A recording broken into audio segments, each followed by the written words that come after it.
The freight process is the most important process for the stores to execute consistently. 20% of the store's payroll is used in the freight process. It directly impacts every part of the store. Our customers expect to find product on our sales floor.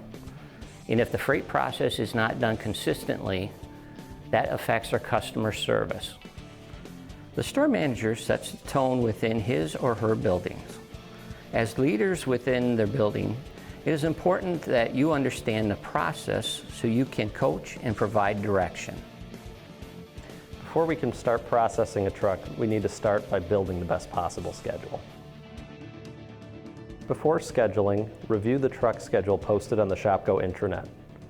Schedule teammates to be available at 5 p.m. the day the truck arrives so that all segments of the truck process can be completed as soon as possible and as a team. To get a good idea of how many teammates should be scheduled, refer to process flow timings and schedule to the average truck size. A proper truck setup helps maintain efficiency throughout the truck unload process. Ensure that refuse containers are empty and a cardboard bale has been made and placed outside for pickup. All obstacles such as fixtures and merchandise shippers should be vacated from the area that the truck will be unloaded into. Arrange a combination of wheeled freight vehicles and pallets in a compact setup around where the track will place incoming cartons to be sorted. Freight vehicles and pallets should be as close as possible to the track while still allowing enough space for teammates to safely move about.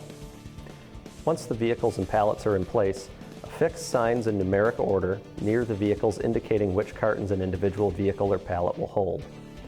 Totes and apparel will be near the end of the track to enable the cartons to consistently flow off the trailer.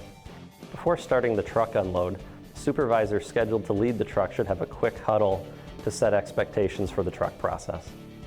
The store teammate should say something to the effect of, "Today's truck is 1,600 cartons, so between the 5 of us it'll take about 2 hours and 15 minutes to complete." The supervisor should use the truck goal times reference sheet to get an idea of how long the truck should take to complete and review the manifest ahead of time if possible.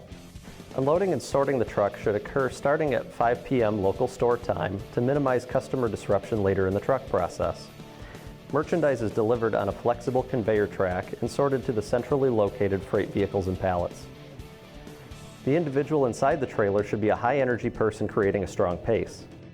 The leader should be stationed as the second person on the track, giving that individual visibility into the trailer and of the team.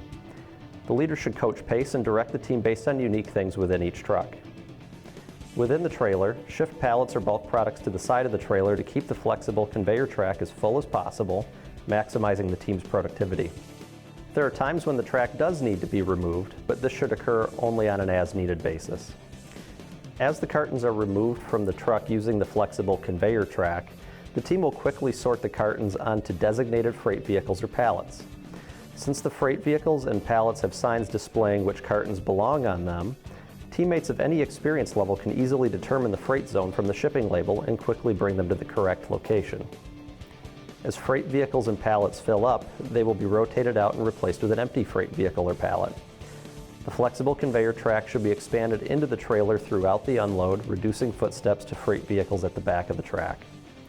Totes should be held and sorted until after the unload is complete. The second person on the track should open each tote to identify the type of merchandise contained. If the tote contains GM product, both flaps are closed.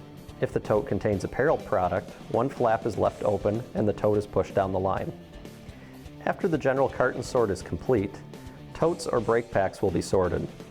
Sorting totes well can greatly reduce the time it takes to fill the product to the sales floor. Much like the carton sort, using signs makes the process easier for teammates by designating where the merchandise is sorted. Totes should be sorted in stacks of 3, reducing the need for teammates to bend for each piece of merchandise. The stack should be placed as close as possible to the center of the carts to reduce walking during the sort process. Totes will be sorted by department. Apparel totes should be placed with the other apparel cartons for processing.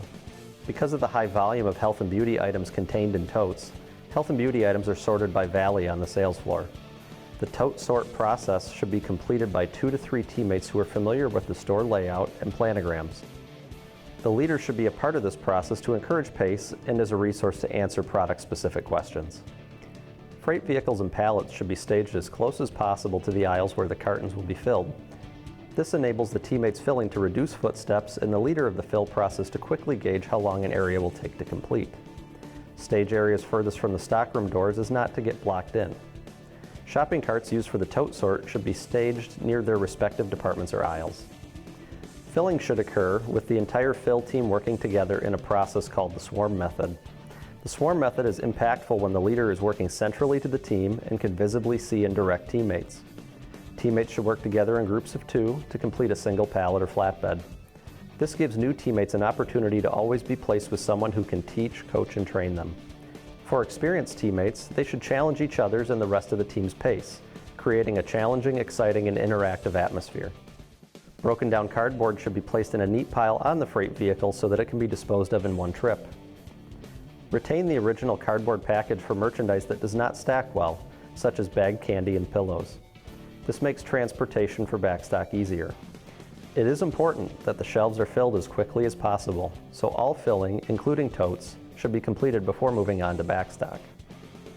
When the truck is completely filled, the remaining Backstock should be brought to receiving.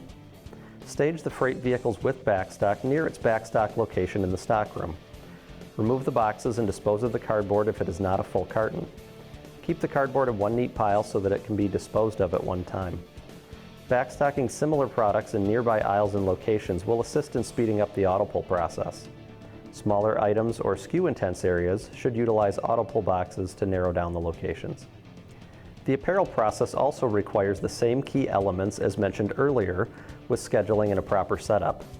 For the main apparel sort, arrange the setup with Z-bars on one side and totes on the ground opposite those with a walkway in between. Affix signs in numeric order to totes and Z-bars.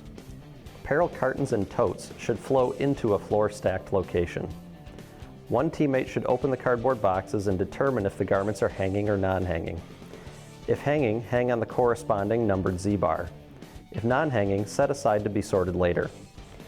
The tote sort process has been designed to be completed second, so all hanging apparel can be given first priority to being processed. Sort the totes back into the floor-stacked totes as designated by zone number. Once a tote fills completely, close the lid and add another on top. Do not remove plastic from items within totes, as the plastic will help keep items organized. Continue this until all totes are sorted. Non-hang boxes should not have the product or plastic removed and should be placed either on top of the totes organized by zone or directly in front of the totes organized by zone. This should be a very quick final sort. Strip all plastic off the hanging apparel at this time prior to taking product to the floor.